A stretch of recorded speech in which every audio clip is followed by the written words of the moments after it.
যুদ্ধের গন্ধে ম ম করছে সারা বিশ্ব।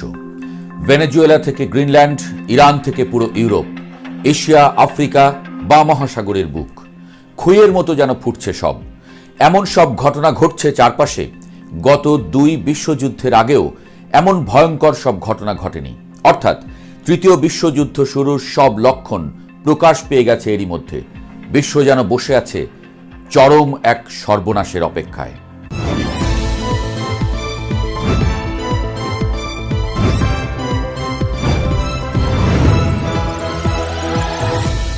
জাতিসংঘ আজ একটা অকেজো প্রতিষ্ঠানে পরিণত হয়েছে। যে আইন দিয়ে বিশ্বকে শান্ত রাখার কথা ছিল, পরাশক্তিগুলো আজ সেই আইনের কপালে লাথি মেরে নিজেদের খেয়াল খুশি মতো চলছে। অবস্থা এমন পর্যায়ে পৌঁছেছে যে এখন আর কূটনৈতিক আলোচনার টেবিল নয়, যুদ্ধের ময়দানই হয়ে উঠছে চূড়ান্ত ফয়সালার জায়গা। পৃথিবী এখন আর কোনো নিয়ম বা শৃঙ্খলার তোয়াক্কা তো করছেই না, বরং এক উন্মত্ত কসাইখানায় পরিণত হয়েছে, যেখানে কেবল ধারালো ছুরির দাপটই শেষ কথা। রাশিয়ার একটা বাণিজ্যিক জাহাজ মাঝ সমুদ্র থেকে তুলে নিয়ে তার ক্রুদের বিচার করার যে ধৃষ্টতা আমেরিকা দেখিয়েছে, তা গত 1 শতাব্দীতে কেউ দেখেনি। এটা স্রেফ আইন লঙ্ঘন নয়, এটা হলো আন্তর্জাতিক সার্বভৌমত্বকে প্রকাশ্যে চড় মারা। সমুদ্রের মুক্ত চলাচলের যে আন্তর্জাতিক নিয়ম ছিল, তাকে এক নিমিষেই ধুলোয় মিশিয়ে দেওয়া হয়েছে। এর ফলাফল যে কতটা ভয়াবহ হতে পারে তা আমরা কল্পনাও করতে পারছি না। এর ঠিক কয়েকদিন আগেই ভেনেজুয়েলার প্রেসিডেন্টকে যেভাবে ফিল্মি স্টাইলে তুলে নিয়ে যাওয়া হলো, তাতে পরিষ্কার হয়ে গেছে এখন আর কোনো দেশের সীমানা বা রাষ্ট্রপ্রধান নিরাপদ নন। কোনো সার্বভৌম দেশের নির্বাচিত প্রধানকে এভাবে অন্য দেশে নিয়ে গিয়ে বিচারের মুখোমুখি করা আন্তর্জাতিক রাজনীতির ইতিহাসের সবচেয়ে কলঙ্কিত অধ্যায়। এর মানে দাঁড়ালো, এখন থেকে পৃথিবীর কোনো সীমানা প্রাচীরই আর অলঙ্ঘনীয় নয়। এদিকে ইরানের আকাশে যুদ্ধের কালো মেঘ এখন আর শুধু গুঞ্জন নয়, এক ধ্রুব বাস্তব। ইরান ইসরায়েল সীমান্তের উত্তেজনা এখন বিস্ফোরণের অপেক্ষায়। অস্ট্রেলিয়া আর রাশিয়া তাদের নাগরিকদের দেশ দুটি থেকে দ্রুত সরিয়ে নিচ্ছে। মানে হলো, গোয়েন্দা রিপোর্ট বলছে যে কোনো মুহূর্তে বড় ধরনের হামলা শুরু হয়ে যেতে পারে। আমেরিকা আর ইসরায়েল যৌথভাবে ইরানের অস্থিতিশীল পরিস্থিতির সুযোগ নিয়ে গুরুত্বপূর্ণ সামরিক ও পারমাণবিক স্থাপনায় আক্রমণ চালানোর জন্য সব গুছিয়ে ফেলেছে। ইরানের তেল খনি থেকে শুরু করে ড্রোন তৈরির কারখানা সবই এখন টার্গেটের মধ্যে। ইরানও চুপ করে বসে নেই। তারা পাল্টা আঘাতের যে হুমকি দিয়েছে, তাতে মধ্যপ্রাচ্যের পুরো মানচিত্র বদলে যেতে পারে। এই যে এক একটা দেশের উপরে ঝাঁপিয়ে পড়ছে, এটা কেবল আঞ্চলিক কোনো ঝগড়া নয়, এটা হলো একটা গ্লোবাল চেইন রিয়াকশন, যা আমাদের তৃতীয় বিশ্বযুদ্ধের খাদের কিনারায় নিয়ে গেছে। একটা বিষয় ক্লিয়ার হওয়া দরকার, এই বিপদের দিনে আসলে কোনো রাষ্ট্র কারো আপন নয়। আমরা যাদের বন্ধু ভাবি, তারা আসলে সাময়িক স্বার্থের ভাগিদার। পাকিস্তান খুব বন্ধু হয়ে পাশে দাঁড়াচ্ছে না, দেখবেন বিপদ দেখলে দৌড় দিবে। ভারত যদি কখনো বাংলাদেশে হামলা করে বসে, ভাবছেন পাকিস্তান পাশে দাঁড়াবে? সে চিন্তা ভুলে যান। আন্তর্জাতিক সম্পর্কে আবেগ বা নিঃস্বার্থ ভালোবাসার কোনো জায়গা নেই। ভেনেজুয়েলার মাদুরোর জানের বন্ধু ছিল চীন আর রাশিয়া, কিন্তু যখন মার্কিন কমান্ডোরা তাকে তুলে নিয়ে গেল, তখন সেই বন্ধুরা কেবল দূর থেকে বিবৃতি দিয়েই খালাস। তারা এগিয়ে আসেনি তাদের বন্ধুকে বাঁচাতে, কারণ দিন শেষে পরাশক্তিগুলো তাদের নিজেদের ভূরাজনৈতিক লাভ ক্ষতির হিসেব কষে। ইউক্রেনকেও পশ্চিমা বিশ্ব সব দেব, শেষ পর্যন্ত পাশে থাকবো বলে রাশিয়ার সঙ্গে যুদ্ধের আগুনে ঠেলে দিয়েছিল। আজ ইউক্রেন একটা পরিত্যক্ত শ্মশান, সেখানে কেবল হাহাকার আর ধ্বংসস্তূপ। আমেরিকা এখন তাদের জন্য বরাদ্দ কমাতে শুরু করেছে, কারণ তাদের নতুন টার্গেট এখন অন্য কোথাও। এই যে দুধ দেখিয়ে ঘোল খাওয়ানোর রাজনীতি, এটা এখন সারা বিশ্বে চলছে।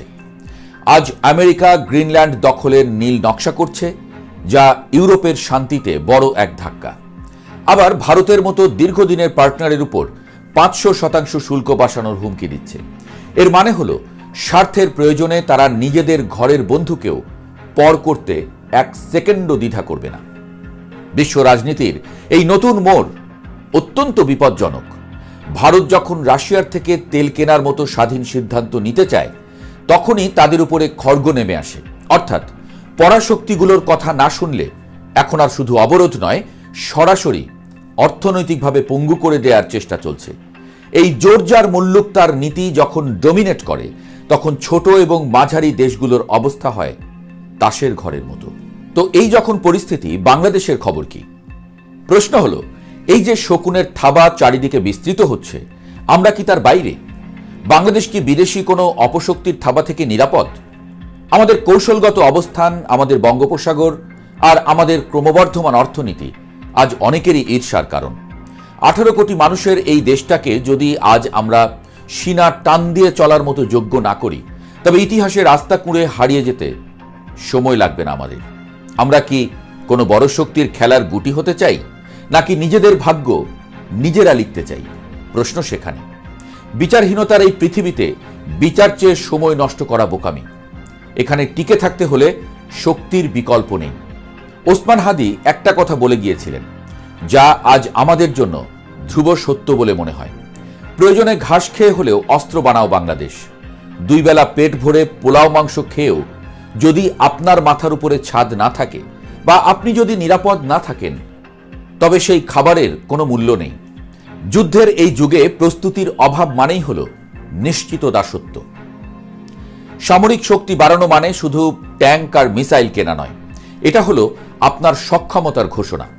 আমাদের প্রতিরক্ষা ব্যবস্থা এমন হতে হবে যেন কোনো শত্রু আমাদের সীমান্তে আসার আগে 1000 বার ভাবে, 1000 বার কাঁপে।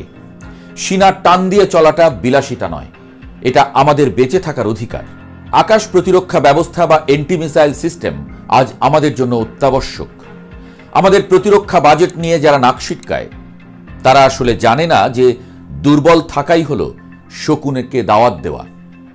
18 কোটি মানুষকে নিরাপত্তাহীনতায় রেখে শুধু মেগা প্রজেক্ট বা পলিটিক্স নিয়ে পড়ে থাকাটা হবে ইতিহাসের সবচেয়ে বড় ও আত্মঘাতী বোকামি। সবচেয়ে ভয়ের বিষয় হলো আমাদের অভ্যন্তরীণ বিভেদ। আমরা যখন নিজেরা কামড়াকামড়ি করি, তুচ্ছ রাজনীতি আর চেতনাবাজি নিয়ে মারামারি করি, তখন বাইরের শকুনেরা হাততালি দিয়ে হাসে। বিভক্তিই হলো বিদেশি শক্তির প্রবেশের প্রধান দরজা।